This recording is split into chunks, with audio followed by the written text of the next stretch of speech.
BBC Radio Leicester. It's just after 11:30. Ben Jackson with you through until 2. Now, whatever you're doing, just stop for a minute, because I think you're going to really love this next piece, because we often speak to a guy called Ramnik Varu on this show, founder, of course, of the Leicester-run family business called Spice and Ties. But what I discovered recently is that the man behind the idea all those years ago was actually his dad, Ramnik Varu. Well, he, apart from anything else, has an incredible story to tell. A story that Ketan has encouraged his dad to record for his children and future grandchildren. Well, over the next couple of days, we'll hear Ramnik's journey from Uganda to Leicester via Yugoslavia and Greece in 1970 at the age of 22, to teaching Indian musical instruments throughout Leicester schools and passing on his love of cooking and business to his own children. Well, a couple of weeks ago, I went to meet him at his home in Rushden, where these days, amongst other things, he's enjoying retirement growing lots of chilies. Hello, Ben. This is my greenhouse. Let me show you some chili plants. You have got the most fantastic... Can I just say, before anything else there, we're only, I don't know, a mile from the city centre, 2 miles, whatever, no distance. Yeah. Quiet road, with woodland behind you, and we're right in the centre of the city. Right. We are in the right middle of the city, and you can see we have got plenty of trees. The Watermead Park is just few yards away from my boundary wall, and you can just enjoy the Watermead Park as well. So it's a lovely area, and there's no overlooking houses in my house, in my garden. So I got a greenhouse here. So nobody can oversee your tricks with growing your legendary chilies. Certainly, I'll show you. We can have a look. Now, you are actually legendary for this. You've been in the Mercury umpteen times over the years with photographs of you with giant chilies. That's right. I was... let me shut the door. Actually, I got a passion in growing chilies in my greenhouse. And I used to... I grow every year. And one day, I was reading a paper in my greenhouse. It was a lovely day. And there was a little article that if you grow something unusual, give us a call at the Mercury office. So I gave them a call. I said, look, I'm an Indian guy. I've got passion in growing chilies. If you'd like to come and see my greenhouse. So this guy, he came to see me with very little chilies in his pocket. And I said, look, these are not the chilies. These are little babies, but I'll show you the real chilies. So when he saw my greenhouse with 12 inches long chili, he nearly fell down. Because you grow... Yeah, I mean, they're monsters. 12, 14 inches long, and they're hot, aren't they? Yeah, they are very hot. So this guy, he rang on his mobile to his colleague. He said, come very quickly and just bring your camera, you know. So this guy came with his car and he came rushing into my house. And when he saw, he said, oh my God, I have never seen chilies like this before.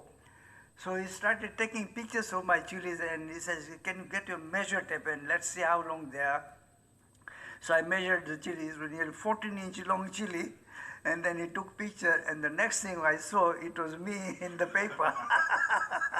Well, you deserve it. You've got it really well sorted out in here. You've got, I don't know, 200 chili plants in here? Quite many, yeah. But I got a small greenhouse, so I just give it to my friends sometimes, and sometimes I give it to my son as well in his greenhouse. So this article in the paper, it says that they have heard about Prince Charles talks to his plants, you know. But Ramnik is one step ahead of him. He says Ramnik, being a musician, he sings to his plants, you know. But it obviously works. So it was just a joke. I told him that I'm a musician and I just sing to my plant. And these guys believed, you know, my story. My wife is a good cook as well, so we use my own produce things in the house, you know.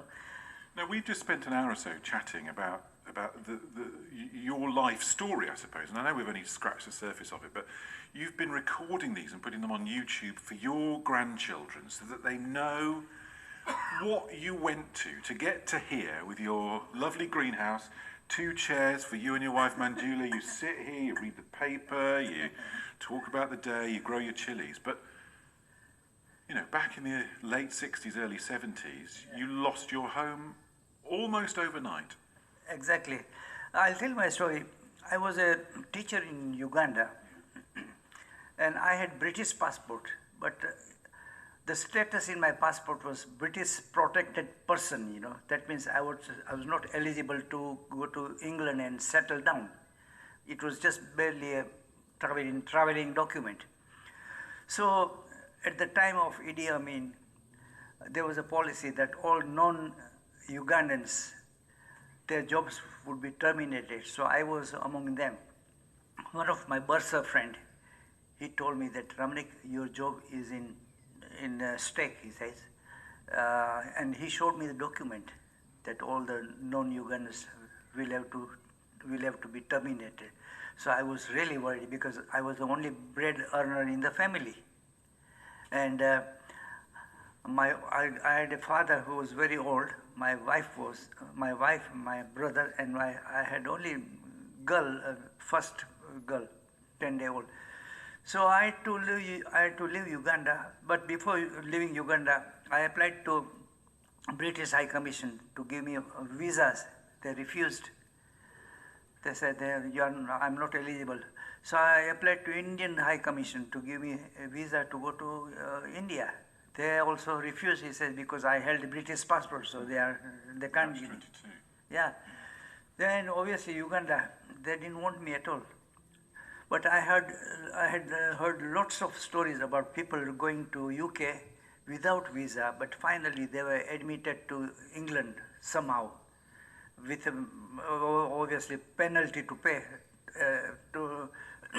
They were locked into detention, you see.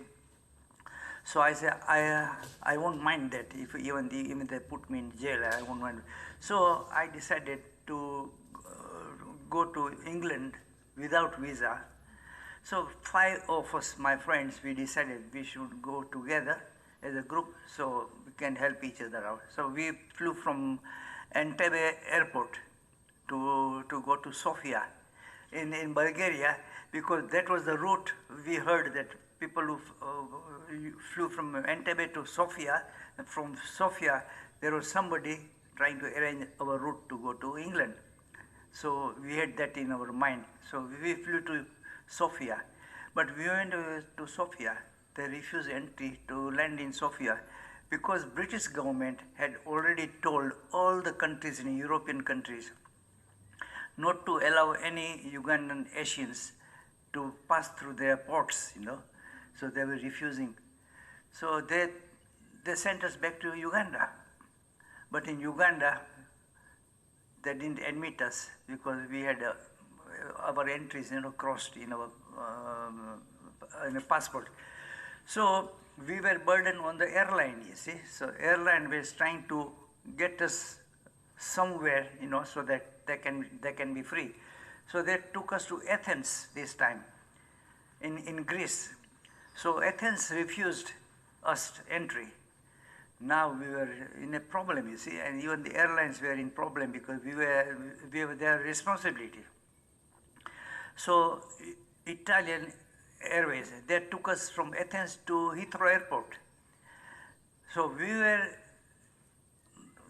allowed there in Heathrow Airport, but not for a long. We went there. They took us into a detention center. They fed us nicely. Next morning, they were put back into the plane to Yugoslavia. Now, you did this for a while, didn't you? You were like a shuttlecock going from one country to another country. Yugoslavia took you in, but then because they'd taken you in, the responsibility on Britain to look after you effectively ended. You were advised by an immigration officer that you had to get into a situation where you would be deported from Yugoslavia. You didn't even manage that very well. You did a sit-in at the airport. You tried to get into trouble, and still they wouldn't throw you out of the country. No. We did lots of publicity, for the British to give us visa, but they never listened, you see. And we did all the tricks different, and finally we went all together, and we counted there were 98 people all together, even the ladies, and we decided that we must go to British High Commission early in the morning and just do sit-in protest and not to allow British High Commission to go in the office. And they were locked outside. But we said that you got to solve this problem, you know.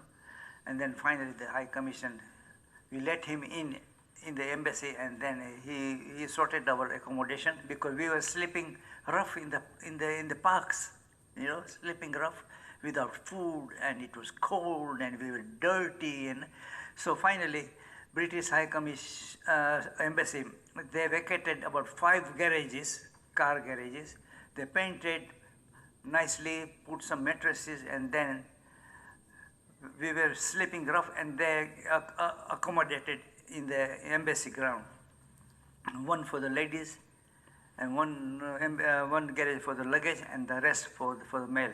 So we stayed about a week in embassy, and we were given food by the Yugoslavian people. They used to bring food for us, and you know, we stayed about a week. And then finally, the embassy was so embarrassed, because all the world press, they were trying to, you know, do anti-British propaganda, and then they couldn't bear that news. So finally, we were given visas. You were given visas, but then there were 98 of you, and you were effectively put on a train to Ostend, ferry to Dover, but you were allowed to go in batches of 12, and the reason given was because of the reaction from the far right when you came to Britain. There was a concern that it would raise problems. Correct. There was a big problem at that time, because Enoch Powell, the MP, he used to give speeches against anti-immigration. You know, he was talking about the bloods of rivers and like that. You know, so people were completely what you call is right-wing party. They were completely against the immigration. So they used to create a problem. And finally, we came to, I finally came to UK, because we had an official visa now. It's an amazing story. It's just a staggering story. You'll hear more of that on the show tomorrow. He's just such a lovely man. And but that journey from in his early 20s to settling eventually with his wife and daughter here in Leicester is an extraordinary one. And we'll play the second part of that for you tomorrow. It's 11:45. You're listening to BBC Radio Leicester.